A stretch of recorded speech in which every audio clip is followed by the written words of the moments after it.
Ladies and gentlemen, it is time for a secondary. I think this is actually the first time in 1 week where we've had two 10-10 calls where we leveraged the time um, to showcase some of our 10-10 projects. And today we have with us Memespin.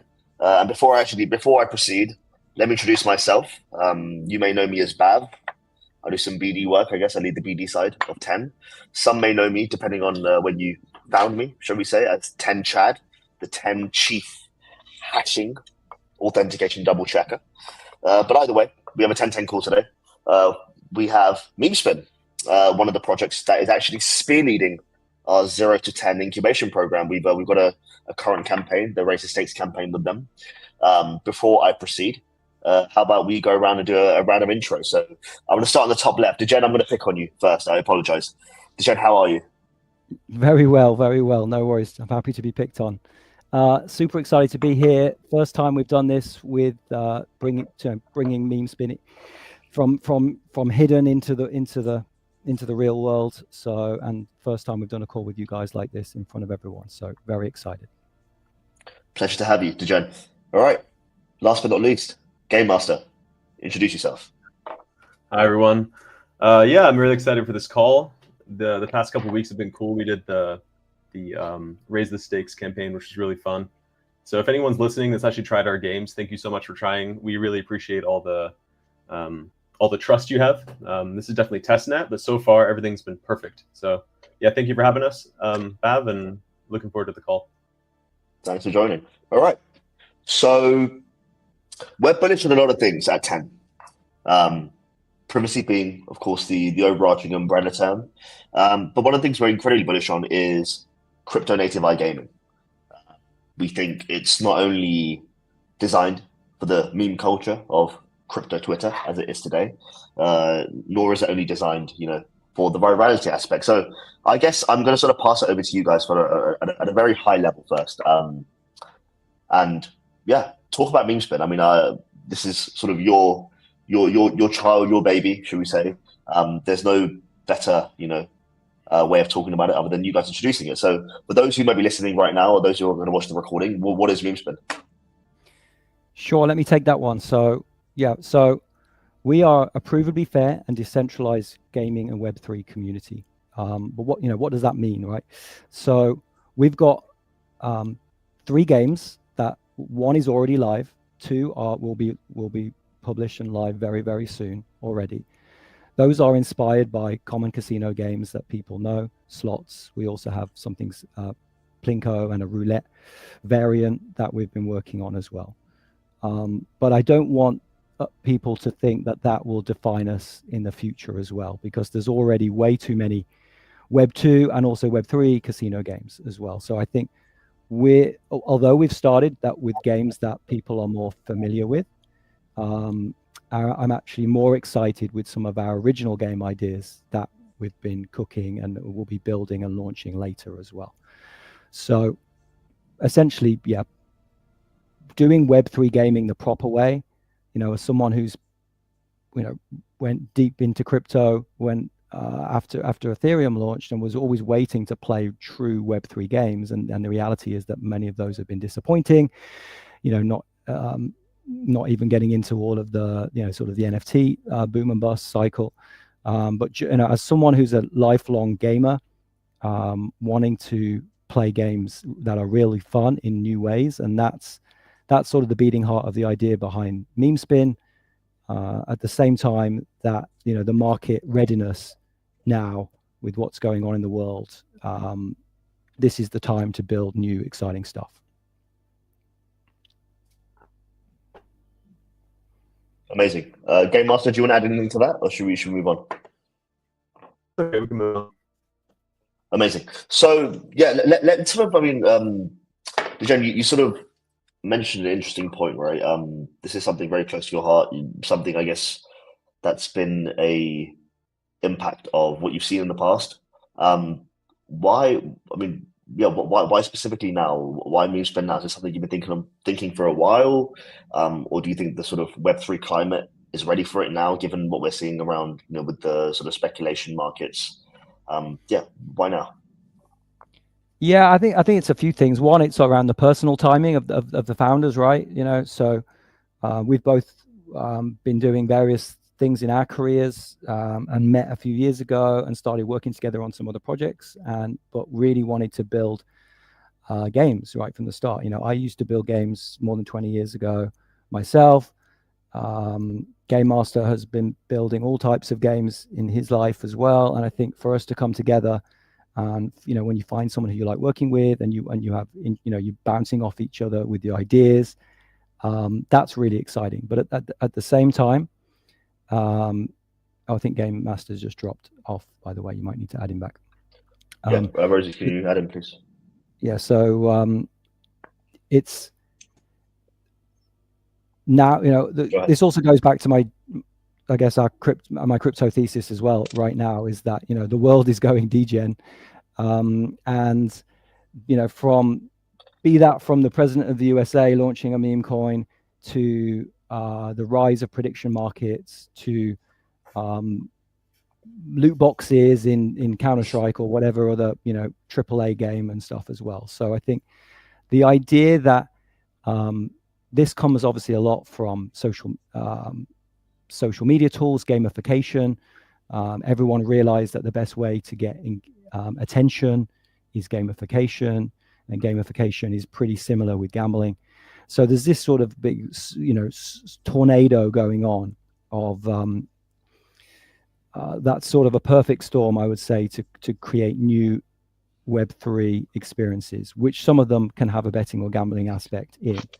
But we're equally inspired by some of the PvP and strategy elements of these games as well. So I don't think that probably answers your question. Yeah, no, spot on, mate.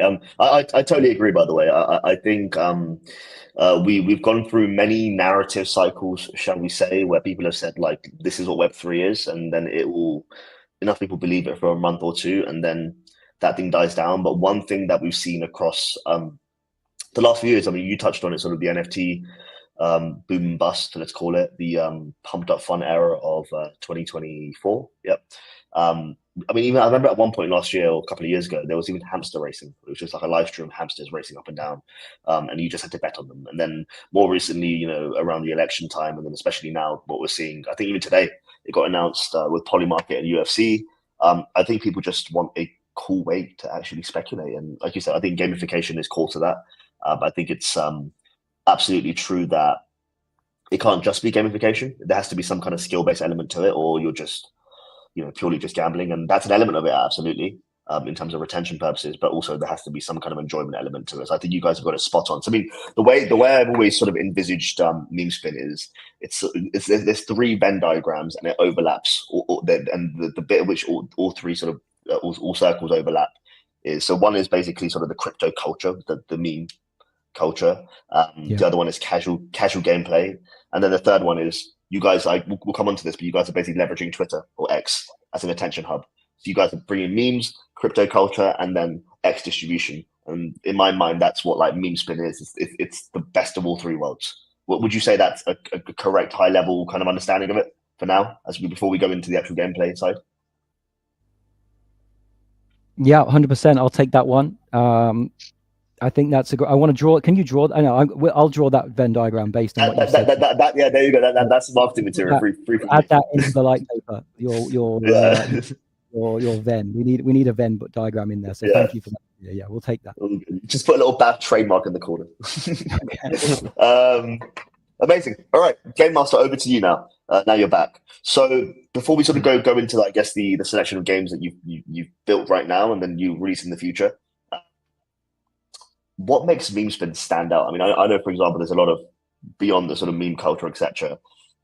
There's a lot of things that make it stand out. Not only in the sense of acquiring usage, because people have done that with regards to Web3 gaming in the past, especially a few years ago with play to earn. But the real problem here was actually retaining mindshare, retaining utility of that game, and not just basically playing it purely for a financial reason, actually playing it because you enjoy playing. I know Memespin has a sort of unique take on that. So what is that? Yeah, so Rich got into this a little bit, but one of the things I find really exciting about Memespin is that it's like the actual code itself is highly modular. So we built it so that we can plug in hundreds and hundreds of games after this. And so, like DGen said, like we're really excited to build kind of weird shit. Like I want to build games that no one's seen before. Like we were just talking the other day to like incorporate, the Nyan cat, like the cat with the rainbow. Like we want to build a game with him, like have him. I don't want to give away too much, but like, yeah. So essentially incorporating these different meme elements into the games, and we want to, like, we don't want the games to be too random. We don't want a person to jump into the game and be confused and have to learn stuff. So our goal is kind of to build these hybrids where we take well-known games and then we add some like spice to it and give it like a new kind of spin and then put that out there. So I mean, we do have 3 kind of very vanilla games first, but this is more to test the system to make sure everything's working, make sure everyone's happy. But once these 3 games are kind of solid and we know everything's good, we already have a giant list of things we want to build, and the system is set up to enable that. And so as soon as we're like happy with this kind of foundation level, we'll start pumping out these games, and each of the games will essentially plug into the system. And one thing I was going to mention earlier too is like you said, how do you keep people retained in the system? And we have a really interesting decentralized house system. So all of these games I'm talking about, so these 3 games and all the games in the future, they will essentially like siphon off a chunk of the funds towards stakers. And so the idea being you would stake our token. In the future, we don't have a token now, but in the future we'll have a token. And then the community would stake that token into the house system. And so then as the more people play the games, the people that are staked would also get a share of that. So I think that will be really helpful to retain users, because not only can they play the games and win the money, but also they can be part of the community by staking. And by staking, they could also do things like vote for new games and give suggestions and stuff like that. So yeah, very exciting. I assume later we're probably going to get deeper into the code stuff, which I would love to go into. But I thought I'd bring up those kind of 2 aspects: the fact that it's modular and we can plug in all these different games, and also the decentralized house. For me, those 2 elements kind of give us a lot of scaling potential. No, I love that. I mean, you sort of went over the thesis of why Web3 iGaming or Web3 casual games in the first place, right? I mean, let's actually dive a bit deeper. I thought that was actually a really good point. What do you think of Web2 casinos? Let's take a step back. Every time I tell someone about iGaming or building iGames on chain, they always say, "Oh, well, why would you want to do that?" I mean, it works pretty well on Web2. I mean, you have the likes of the ones that everyone talks about. It's like the stakes of the world. They say, "Well, I can use my Bitcoin or my ETH or whatever." But the honest truth is, it's very limited, right? As you mentioned, it's not modular. You can't have a lot of the things you just mentioned. So at the core of it, 2 questions for me. I don't know if you guys want to split this up. It's up to you. Why do Web2 iGames need to consider Web3, number 1? And then the Web3 games that we've seen today, why don't they work? I mean, there's a lot of friction. We know there's too many steps, poor UX, there's no virality loops. But from your perspectives, why should Web2 iGames consider Web3 as an iGaming platform, let's call it? And the current Web3 games today, what are they fundamentally doing wrong that Memespin sort of fills that gap and is a solution to these problems that we see today? Okay, I'll take the first one. First one being, what can essentially Web2 casinos learn from Web3? I think that it reminds me of like the banking system, that banks now with the Genius Act being passed, banks are kind of screwed because now the world is open to stablecoins. And throughout history, banks have been the ones that essentially hold the money and lend out the money. But now with Web3 and MetaMask wallets, no one needs a bank anymore. And so banks are gonna have to like kind of re-examine who they are and what their purpose is in the world, And I feel like casinos are heading towards a similar situation where this old casino model it doesn't make sense anymore. The idea that I would go into this big building and I would sit down in front of a chair and like press a button on a machine, that just doesn't really make any sense anymore. So I'm based in Southeast Asia, and I see a lot of people kind of sitting around on their phones, just clicking on random, phone games. And a lot of these random phone games, a lot of them are kind of casino-like games, but even like idle, I can't remember what they're called, idle games or whatever. But the point being, it's like people want to be sitting at home. They want to be doing something to kind of, occupy their time, something that's pleasant to look at, something that they feel like they're getting some sort of feedback from, some positive feedback loops. And I think this is what Web2 casinos can learn, is that if they want to succeed in this future, they can't retain that old model. They have to adapt. And so for example, like Caesar's Palace in Las Vegas. Sure, they can have their kind of big casino in Las Vegas, but I also think they should be pushing towards iGaming because if they don't, they're going to be obsolete. I guess one other thing I could say on this note is perhaps they could integrate crypto into the casinos themselves. Like if I go to Las Vegas and I have, like 100 USDC or something, it'd be really cool if I could sit down in front of that machine and like scan a QR code and it would like, go from my wallet into the machine, into my wallet. I don't see that happening, but if they did that, I think people would have more interest. If there was like some sort of digital kind of account or something like that, I don't know what it would be, but this idea of kind of connecting the digital world to this physical world, that could be cool. So I feel like Web2 casinos, they have to change what they're doing, unless and if they don't, then they will fail. There's every time someone, I think once when I went down a rabbit hole of iGaming, and Web3 iGaming, specifically on-chain stuff. I sort of dumbed it down to the Netflix moment. And what I mean by that is I feel like gambling today, or iGaming today, let's call it, is Netflix with DVDs. It's limited, it's slow, it's sluggish. The user experience isn't great. From get a scratch DVD. I was pretty young back then, but I do remember that point. And then building the stuff on chain, bringing us to the Web3 element is basically the broadband market. It's bringing Netflix online. It's your total addressable market is 1,000x overnight. Would you say Dijan and Master? Would you say that's a good analogy, or would you disagree? Dijan? Yeah, sure. Sorry. So yeah, I think there's this idea that you build, once the capacity is there of a technology, right? People find new ways to do with that stuff, and the market will grow. And I think, but also just to add on to what Game Master said, so like there is a huge transformation going on. So not only in physical casinos, right? There's a $500 billion market of physical casinos, while on Web2 iGaming is maybe like $100 billion, right? And but those numbers are going to change fast. Like, if you follow what's happening in Vegas right now, there's they've spent millions and millions on these brand new casinos, and they're empty. No one's in there. They've misunderstood the new generation. They've misunderstood the new technology. In fact, they're just adding the ability to add your bank account to some of the machines in those casinos. Just as, while we're talking about the end of bank accounts, right? So the established players are like Blockbuster in your analogy, and they can't, even if they can see what's coming, there's the innovator's dilemma, which is going to stop them being able to change fast enough. They've got too much at stake in the old way of doing things, their processes, their people, their infrastructure, their real estate, and they just won't be able to be agile enough and move fast enough to bring out these new experiences. And I think we're not the first people to try and, there's plenty of Web2 casinos that have added a crypto on ramp and off ramp. Fair enough, but that's just, and there's a well-established market there.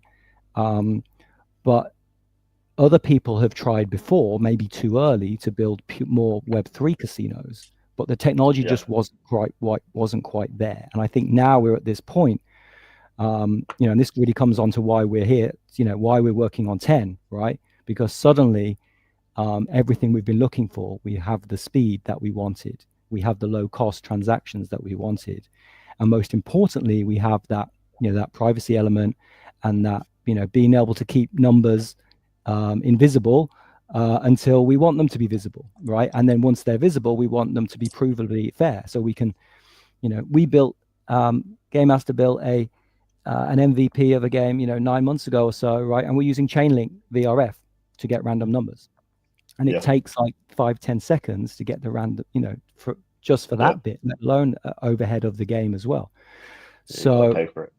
So and we had to pay for it as well. So for us, that was just that was just a transformational moment from a technology point of view. That we can build stuff. It's not just incrementally better. It's simply it either works or it doesn't work from a game loop perspective. And that's what. When we saw what was possible with 10, we pivoted some of our ideas, and we really started getting excited about what we could build. So that's the that's the blockbuster moment that we're looking at. Yeah, and I totally agree. By the way, Dejan. I mean, we ran the numbers. We looked at some of the research done out there, and I think in 2024, crypto native iGaming revenue made was 84 billion. And what I mean by crypto native is basically what you said. The majority of it is these Web2 type casinos that have an on-off ramp with crypto. And that's not really crypto if you think about it, right? So no one's really done the thing that Memespin is looking to do now and has been doing. If you look at the Raise the Stakes campaign, where you're truly leveraging the power of a blockchain and privacy, and as you mentioned, the VRF functions. I mean, everyone always says to me, "Oh, well, why would you want to have things like blackjack or poker or whatever on chain?" Right? It works perfectly well, and sure, they've got a point to an extent, right? But the honest truth is, there are major flaws in the Web2 casinos. I mean, number one, the systems are opaque; you can't verify anything. The funds are custodial. Number two, as sort of Game Master alluded to before, access is regionally dependent of where you are, what devices you might be using.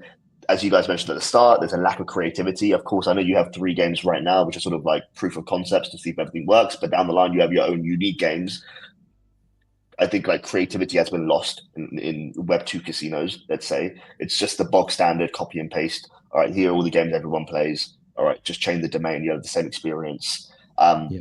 They just change they just dress it different. It's like, it's just a different front end, right? Same back end, different front end, and you can't verify anything. And then the last thing is, which something we focus on at 10 as well, here is that you can now actually, once you have stuff on chain, you can sort of plug in DeFi and you can plug in AI agents, and you can do AI agents versus AI agents and make it again create a new genre of gaming, or you can have some kind of we thought about it as well, where you can sort of have a sort of perps type model of betting, or even have sort of stop losses now with given, for example, playing blackjack, and if I put a stop loss saying, or if the house gets a 10 or an ace, as opposed to do insurance, you can have a stop loss type model. You can have all these things now because you can plug in DeFi because everything's on chain. So one thing I actually want to really spotlight is why we're all here. And you guys touched on it. You have 3 games in production. One's out already, which is the slots game, the meme spinner. So now, I'll pass it over to you to talk about what you guys have built right now, what you guys want to build down the line, or what you have in the roadmap, and then maybe let's even talk about Winx a bit here as well, because I know that's a huge thing, right? I don't think people truly understand how big of an opportunity that truly is, and no one's done it well enough. And I think Memespin are the first ones to really be positioned well enough to actually make the most of the sort of infrastructure there. Yeah, so basic overview of what we have ready to go right now. I mean, a little bit of I forgot the word. We have all 3 games ready to go right now. We've only launched 1, and this again is just for just to make sure that everything's good. There's no need to rush through this and put everything out all at once. So we've released slots. We have the next game called Plinko. Some people call it Pachinko. But the idea being you drop a ball at the top and it kind of bounces around to the bottom. There's buckets. So that's probably going to be the next one we have ready to go live. It's ready to go now, and we're kind of considering doing it maybe early next week, or kind of depends on some other things. So we have Plinko, and then also we have roulette. And roulette is just standard roulette. It's American rules, so 0 and 00. And yeah, so we have those 3 games, and these games plug into what's called the decentralized house. So those things are ready to go. We also have this really unique opportunity with Winx. So I will just quickly explain what it is, and we can probably dive deeper into it later. But essentially what Winx are like mini apps. So a lot of crypto people, they had some experiences with Twitter mini apps with Telegram mini apps. So that's like you're in Telegram and you can open up an application inside of the Telegram app. So it's like an app in an app, right? And so that's what Winx are. It's essentially an app inside of the Twitter app. And the reason why this is so important is because by doing this, you can essentially make games go viral. Instead of like the person having to go to the website and typing it into the URL and opening up on their phone or whatever, if you have the mini app inside of X, everyone that's seeing your page will see this game. And not only that, is they can share your game, or they can comment on your game. And this is going to be a fully functioning game all within inside of X itself. And so we can get into kind of the potential of that and how that works. But I bring it up now just because these 3 games we have, that's kind of on the near-term roadmap, is to release the Winx version. So we do think maybe next week we'll do Plinko, maybe the week after that we'll do Roulette, and probably soon after that we'll start releasing the Winx games. And again, at first it's not so much to have millions of people play them. It's more to test it out, to make sure that the buttons work and make sure that it's syncing with the blockchain correctly. I mean, one thing that we've had issues with is the wallet connection. So we really need to kind of like hone in these kind of user, reduce the friction for the user, make sure everything's good. And so that's what this kind of testnet time is for, is to release these games, make sure everything's good. And yeah, and then I'm like super excited for mainnet, because by the time mainnet comes, we'll have everything tested and we know it'll work because we've done it on testnet. So yeah, and DJ, do you want to add anything to that? Not too much to add apart from, hey, yeah, we all know the power of crypto Twitter, going back to that Venn diagram, right, where memes come alive, where crypto comes alive. And I think there hasn't really been this game experience there. I do remember during 2021, 2022, there were a couple of like NFT, shall we say, led storytelling groups that were essentially a meta game, which for me were very inspiring and but apart from that, there hasn't really been anything for people to do within X apart from just the usual crazy stuff that they're doing.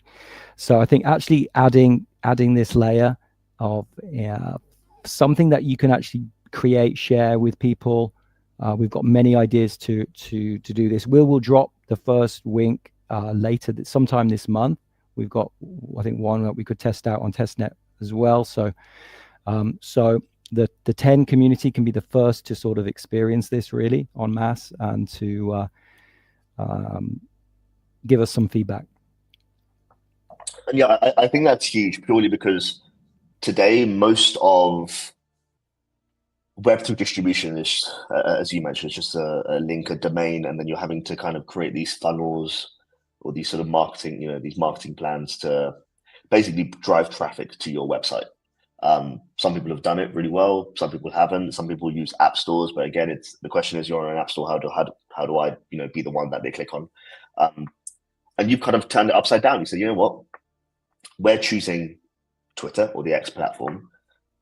I think the last numbers I saw were something like Twitter has, globally speaking, it has like 600 million monthly active users. It has upwards of 300 million daily active users. So you've already identified this market for distribution. And then with the Winx sort of plug in here, you basically said, okay, well, let's retain the pure functionality of a tweet with the retweet, quote tweet, and promotion and comments and things like that, and the likes. And no one needs to go anywhere. You're already going to be on Twitter. You're already scrolling. So I'll come to where you are, right? And I'll bring something really cool in that process. And I'd say with any startup, like I've advised many Web 2 and Web 3 startups over the years, and I think one thing that I always recommend to them is like either your product needs to be at least 10x better than what it was before to get people to switch. And if your product isn't 10x better, you need your marketing. You need to have a 10x advantage. Why is your marketing going to be cheaper, better? And I hope actually that our aim is to do a bit of both of those things, right? By creating new experiences in a new way, but then have the ability on, otherwise you have to raise $10 million and you spend it, advertising and marketing is very expensive, right? So you need to have some growth hacks, especially early on, to be able to get in front of enough people. And just doing a Twitter space every week and posting some tweets is simply not going to get anywhere. So you've got to have a real engine that's going to drive that, and the virality part, of course, is built into what we've designed. So that's the plan. Yeah, I agree. I literally, you just, Dejan, you gave me a flashback to I think like my 16 or 17-year-old self when I read 0 to 1 by Peter Thiel, and he fundamentally is anti-competition, and he says for anyone to win, you have to be a monopoly. And the way he defines a monopoly is either, like you said, your product or service has to be 10x better than the next competitor, or you have to have some kind of advantage of economies of scale. And as you mentioned, I think if you pardon the pun, I think you're 10-10 in both senses. You're 10-10 in the sort of offering with the iGaming stuff versus Web3 gaming or Web2 casinos, and your distribution side, i.e., your sort of the scalability, economies of scale here is much better because you've identified a market where everyone already is, and it's much easier to scale it where they already are using Winks as you guys are doing, as opposed to just basically burning your money trying to say, hey, we're over here, guys, come to us, and click through rates and all that stuff, and it's hard in the long term, right? 100%. And can you imagine some one of these big established? Obviously, there's already big gaming studio. I mean, some of the gaming studios around the world are sort of bleeding money and people right now. They overhired during the COVID times and are struggling now. At the same time, like we talked about, what's going on in the casino and gambling market, like these huge teams, huge expensive offices, all this stuff as well. So their cost factor is just insane, and we don't have any of that. So a few coffees, some noodles, and that's all you need in more than a few coffees. Yeah, a few, yeah, exactly. And you can work very in an agile way. And of course, this also coincides with the sort of AI boom as well, right? And so we're all being able to be much more efficient. There's these predictions that there's going to be a one person, one man, one woman, $1 billion company, right? And I'm not saying we're going to do it as one, but we're at least two people. But no, we will bring some people onto the team. But it's amazing what you can now do with a small team if you're hungry and you are willing to move fast and try stuff. So, yeah. Well, if you can't have a one-person unicorn, then I guess the next best alternative is have a two-person one. So Peter Thiel, eat your heart out. All right, Game Master. I know this is something you are incredibly passionate about, the tech. I won't even give you a question. I'll just let you talk with it. I know there's a lot of things you've been working on, behind the scenes. So why don't you give us a bit of a run through of sort of Memespin from a tech perspective? Yeah. So DGen, I've been a developer for about 10 years. Well, specifically Web3 developer for 10 years. And as DGen said, I've built a lot of stuff. And before I found 10, almost every game I used, or every DApp I used, you need access to randomness. It's just a fundamental part of a program to have something be random, And so all the contracts I was writing, they all used, I've used more than just Chainlink. I've used Chainlink, I've used Python Network, I've used AIP, there's a whole bunch of them, right? But essentially they're all the same. There's Oracle networks. They have a group of computers that all generate a random number, then they kind of coordinate that random number and send it back to the contract. And so all the things I've done in the past have used this. And then when I found 10 and realized you could do this immediately on chain for free, it kind of blew my mind, because not only Chainlink, you have to pay money, right? So that's one thing. You have to put money into the contract. It burns that. If you succeed, it also means you're burning more money, because everyone that uses that program, you're paying for this. So the more people that use it, the more money you're burning, right? So that sucks. But one of the things that really impressed me about 10 is that not only is it free, but it's also immediate. And so I can get the random number in that same transaction. So with Chainlink, I have to essentially, it would be two presses, right? You press play, you wait a couple seconds, and then the result comes in. But with 10, it's actually, you can return that random number in the function itself, which means I can press play, and after pressing that, it's immediate that the response comes back. So that's one thing that really impresses me, and it really excites me for these future games we're building, because again, it's immediate. I could have as many random numbers as I want. I could have a game with 100 random numbers, and they all come in a second. And so if we translate that into a game, so something like I don't know, Pokemon, right? If you're playing Pokemon, you punch another monster and it takes damage. Well, in order to calculate the damage, you have to have an aspect of randomness in it, right?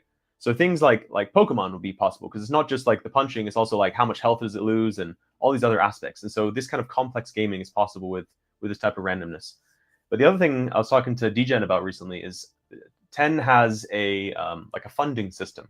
So the idea being, I would essentially click once and I would put a certain amount of gas into that transaction, and then that transaction could be spread out across multiple clicks.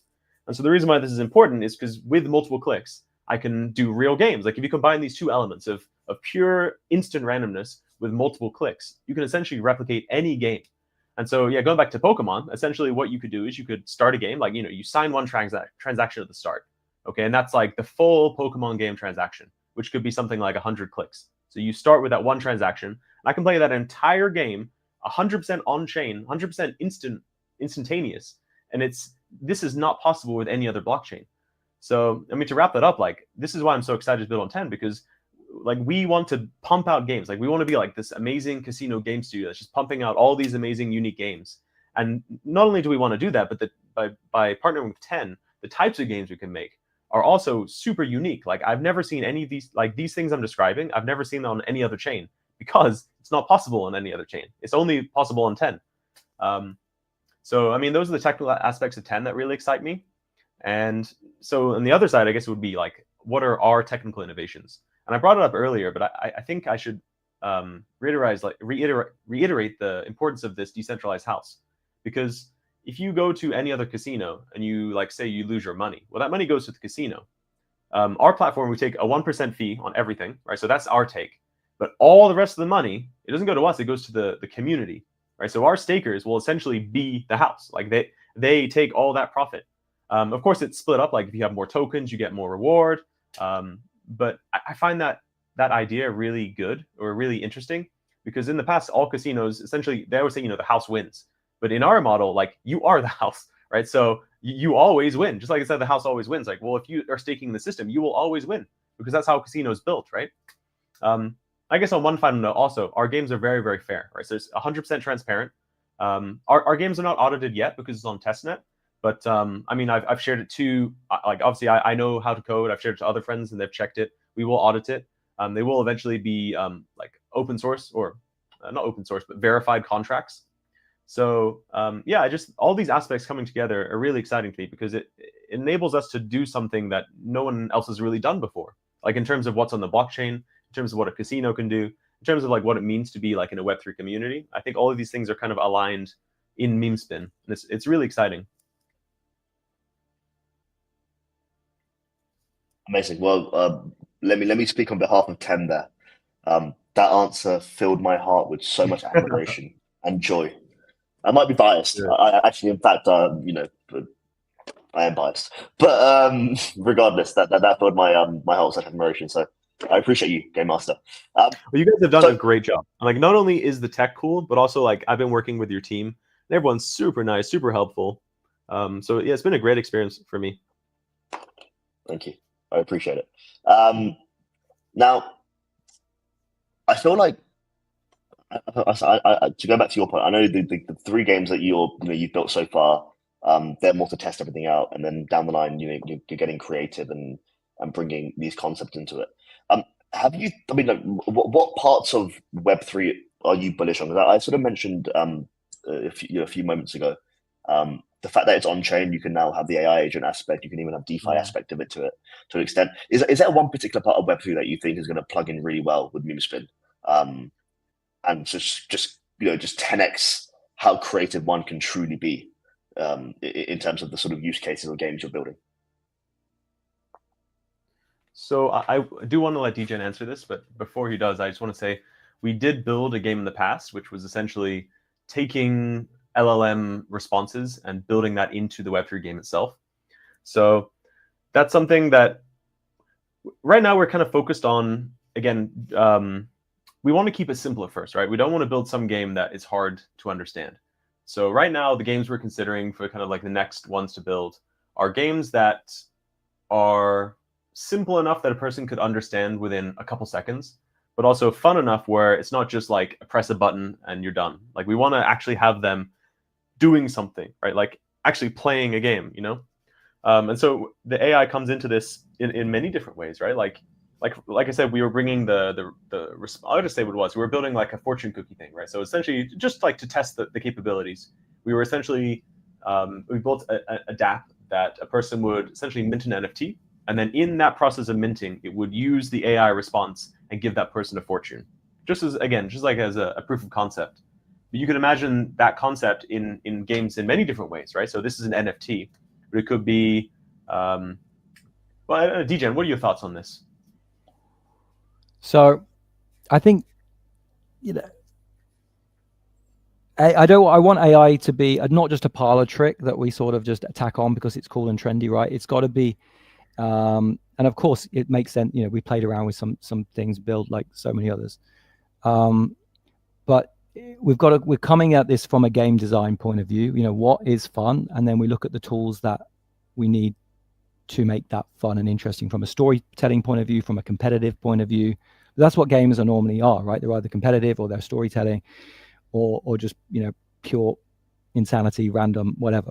And so I think we will certainly explore AI tools. There's also a whole host of other data feeds that we can take, just like in the world, and bring them into the game environment. I think the idea, this idea that AIs will be playing against each other, and people can be betting on them, is very interesting. And I know there's been a number of people already looking at that sort of stuff, even within the 10 community. But at the end of the day, I think humanity here needs to be at the forefront, right? Because people, what makes TikTok or Twitter so special is the fact that the billions of people on the planet, what the most interesting thing happening that day surfaces, right, and goes viral, right? And this is why people spend hours their day liking this stuff, because we want to have that human connection. So I think AI is very interesting, and we should find the right ways to use it to make us efficient business, and more fun and engaging games when it makes sense, but without turning people off, because I think a lot of gaming companies are going to turn off users by using AI incorrectly. And and I think we can also, I'm a big fan of soulbound tokens. I was super excited when I saw what you guys had done with your airdrop, and that we were able to then be a part of that. I think they are totally underutilized asset in the builder toolkit. So that's something that I'm very excited by. Prediction markets, of course, have been very hot and attracting a lot of money and a lot of time. That's a very interesting area of crypto as well. And I think that's enough for now. But also just, there's too many, we've got a big fragmentation problem in crypto already, right? There's too many L1s for sure. There's so much energy and time and money is spread around. And this is, I'm someone who's been all around the world to different crypto conferences and meeting all these people. And I really like the idea of coming back home to Ethereum and the layer 2s. If you look from a price, I was a bit worried about Ethereum, for sure, the last year. And, we've had the price up until this week, maybe, it's had a great comeback story. And I think if, and irrespective of just speculation on token price, I think, it's clear that the Ethereum community and all the build, everything that's been built up until this day, can work together around these L2 ecosystems and build something real. While something like Solana, for example, has had a huge run and excitement. Of course, very much around meme coins, but with no utility of those meme coins. Not like that. We like to give memes utility in our games, and so it's not surprising that Solana's having such a bad week. And where's it going to go from here now? So I think that's it. And Bitcoin will keep doing its thing as well. So I'm, still don't sell your Bitcoin, kids, but just don't do leverage either with your Bitcoin either. Just sit on it and wait for 10 years. DCA is the way forward. DCA is the way forward. All right. Exactly. Write that down. Get it tattooed on your wrist, kids. But just do not use leverage. No, I agree. I think most infra projects forget that they're anything beyond a token. They focus too much on speculation, and at the end of it, it's really just about, hey, look, we're trying to build these rails to bring on mass adoption, to bring crypto to the masses, and sure, token trading, whatever, buy and holding is a part of that, but in the broad scheme of things, it's minute. It's truly about the apps that leverage the underlying infrastructure, as you guys are doing, with the VRS concept, as Game Master alluded to. I think, lead with applications, let it sell itself. No one cares about the infra behind the scenes. They just want to play something really cool, and you guys are set up perfectly. All right, we have 2 more points. I know we're sort of getting towards the end now, so this is more for Game Master. You've had a bit of feedback recently with the sort of raise the stakes in terms of user feedback. What have you learned so far from these early users? Yeah, I think the initial feedback was mostly for the front end. Like, let's see, what are some things? Actually, it wasn't even really feedback. It's like we were listening to people, what they were saying. A lot of people gave good feedback. There's some things where it's like, oh, well, they should have known where to look to do this thing, or maybe I should give another feature. Like, for example, one thing that wasn't built in at the start was for the slots, the combo list, right? And so we kind of knew that it was important, but we didn't prioritize it. And so I feel like this campaign has helped us to understand like what things are truly important and what things can be left till later. Like we've talked a lot about wanting to build all these other games and integrate, data streams and all this amazing stuff. But at the end of the day, if a user can't play a simple game like slots, then those other games are not going to work. And so I think for us, it was a lot of that kind of fundamental stuff that was starting to lock in. Like actually, the first day we launched, the biggest issue was the RPC. And so 10, because it's an encrypted blockchain, you have to have like a signer key. And so the way we did that, essentially, we like hard coded our own signer key, and everyone was using it because we thought, oh, like what's there's no. Actually, I didn't even think about it, to be honest. I just like, oh, okay, this is what I could do. But very quickly we realized a lot of people were getting like RPC issues, which from the front end would just be like look like an error. And so for us, it was really helpful to kind of see these types of things, like obviously fundamental bugs like that. Also, user experience optimizations, like adding a combo list. We added a share feature yesterday. So whatever result you get, you can click a button. It will then essentially package that into a tweet. And so then you can see it on Twitter. Just a side note on that, I really wanted to do images. So I wanted it to be so like a person would make a bet, and if they got like 50x, they'll click a button. It would have a cool image with like confetti and all that kind of stuff. But sadly, X has like they've removed the ability for an app to auto post an image. So the only way that could work is like the user would download the image and then like drop that into the tweet itself, which I just think is too much friction to warrant that. Anyway, so we added a share feature today. I did even more things, like I improved the front end, like the spinning experience, like making that clearer. So that's kind of stuff that we learned from this experience. The other thing that was pleasantly surprising is that like there's a lot of money running through this casino, right? Like money coming in, money going out. There's a giant pool of funds which needs to be there in order, if a person wins big, right, needs to have the money there. Kind of my deep dark fear was that we would turn the game on and that money would just like start draining and we wouldn't be able to find where the hole is. But thankfully that didn't happen. Like in terms of the smart contracts and how the funds are balanced, the ins and outs, happily it was perfect, exactly where we expected it to be. So I feel like, these are things I've learned, and I think it was really helpful. All right. I think the last question now, I guess it's for both of you. You already mentioned we have the Raise the Stakes campaign with the slots or the meme spinner. Going forward, how can the community support you? Of course, I know the shortest answer is there's 2 more games coming, but sort of beyond that, how can they sort of stay in touch? And become honorable members of the Memespin community? Sure. I'll say something really quick. Sorry, Rich. It's a continuation of the last one. I think it's really helpful if you guys have bugs or you're having issues to screenshot or record it, or if you know how to use the console log. Like the more detail you give me in these bugs and these issues you have, the better I'm able to fix it.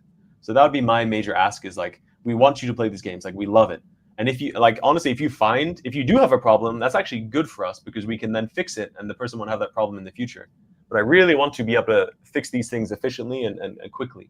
So my ask for the community is, please play our games. And when you play the games, if you see some sort of issue, like screen record or screenshot, and that would really, really help us. Degen? Sure. So very simple. Join our Discord. Follow us on X. We do have a Telegram as well. although it's not a priority. So, we really live between X and Discord. At the moment, yeah, you can keep playing as part of Raise the Stakes. The other games will be coming out soon. We'll have these viral X activities for you to try. And when we move over to mainnet, we will have our own point system that points are future prizes, right? So, we haven't gone into detail in our light paper right now about our real plans for a token, but that's something we'll publish more at a later date. But we are certainly wanting to reward those who help us early on. But after this testnet phase, we'll talk a lot more about that. But yeah, get involved. We would love to get your ideas and build something really cool together. So now we have 30 seconds left, so I want to, maybe this is more for Dejan. A marketing question from the community. So they say you're already using X for distribution. How do you see TikTok or Reddit or even Telegram? You sort of touched on that a bit in the past, but how do you see TikTok, Telegram, or Reddit becoming viable rails for iGames? Yeah, so I mean, it's a really good question. I mean, Telegram has already had this cycle with Telegram mini apps, right? Like with Hamster Combat, right? And then everybody wanted one. A copycat, and they were mostly awful. I've seen a couple of actually really good Telegram mini apps, but I think a lot of the hype has moved away, but people have got better at building good quality apps there now. And it's something we'll keep an eye on for sure with Telegram. Reddit actually has its own games, which is very interesting. I think Reddit's a great part of your SEO strategy because it feeds the AIs, and people don't search in Google anymore. They ask AI, right? So you feed Reddit and then it feeds the AIs for you. So we're focused on X to begin with, but we'll certainly look at these other channels. TikTok gaming is not something I've even looked at, if I'm honest with you, and it's something that we can look at in future, but I think at the moment it's probably not possible from what we're building right now. But it will certainly be a growth marketing channel for us from a content creation and production and sharing point of view, just like Instagram. Amazing answer. Yeah, that's it. Amazing answer. All right, guys, we've just sort of run over, so I'm gonna call it there. It's been an absolute pleasure to have you guys on. For everyone listening who might have just joined, go and follow them. It's if I'm correct, it's memespin_io on X. That's the handle. Game Master already mentioned it. There's a current Race the Stakes campaign, but there's two more games coming, which you sort of leaked. One is Plinko, and the other one is Roulette. So go and use that. Hit them up as well. I don't know if you guys want to. Game Master, should they message the Memespin X for feedback if they have any, or where should they hit you up? We have a Telegram group, and we also have the X account, and I think both of those are equally. Discord's great for the. Oh, Discord, yes, that too. Yeah. If you want to if you'll see it, if you put it on Twitter, we'll probably see it, or X. But Discord's great to actually have a conversation, right? You can actually open a ticket as well if you want a one-on-one conversation with us, especially if you want to share more, personal, some screenshots and stuff, or you can do it in the public channel. It's up to you. But amazing. So memespin.io and scroll to the bottom. All the links are there, right? Discord, TG, everything. All right.